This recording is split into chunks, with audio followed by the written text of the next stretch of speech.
Praise the Lord. ஆண்டவருடைய பரிசுத்த நாமம் மகிமைப்படுவதாக.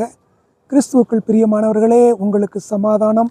என்ற இந்த காணொளி மூலமாக இன்று நாம் தியானிக்க இருக்கிற செய்தி, 2 சாயல்களை இழந்த இயேசு கிறிஸ்து.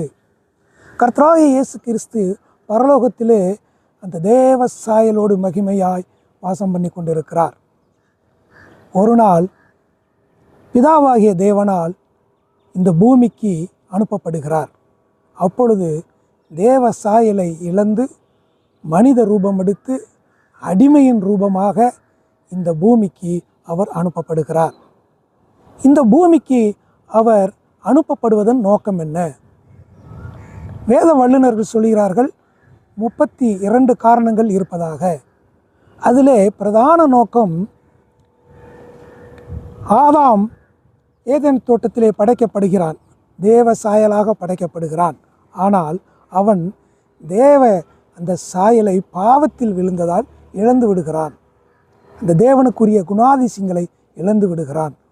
அந்த இழந்து போன அந்த மகிமையை, சாயலை திரும்ப பெற்றுக்கொள்ள வேண்டும் என்றால் கர்த்தராகிய இயேசு கிறிஸ்து இந்த பூமிக்கு அனுப்பப்பட வேண்டும். இதைத்தான் நாம் ரோமர் 3ஆம் அதிகாரம் 23ஆம் வசனத்திலும் 5ஆம் அதிகாரம் 19ஆம் வசனத்திலும் வாசிக்கிறோம்.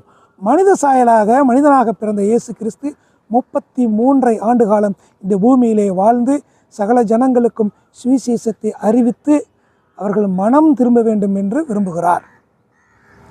கடைசியிலே அவர் நமக்காக இரத்தம் சிந்தி, அடிக்கப்பட்டு, நொறுக்கப்பட்டு, அவருடைய சரீரமெல்லாம் கிழிக்கப்பட்டு அவர் சிலுவையிலே மரிக்கிறார். இதை நாம் ஏசாயா 53:2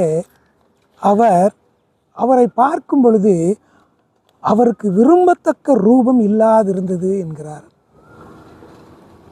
அவர் அந்த அளவிற்கு அடித்து சரீரம் கிழிக்கப்பட்டு சரீரம் முழுவதும் இரத்தம் சிந்தப்பட்டு இருக்கிறார்.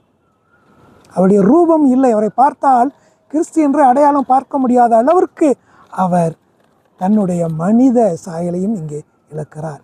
இதெல்லாம் எதற்காக என்றால் 2 கொரிந்தியர் 3:18 நம்முடைய பாவத்தை ஏற்றுக்கொண்டு நமக்காக சிலுவையில் அவர் பலியாகி நம்மை மீட்டு கொண்டார்.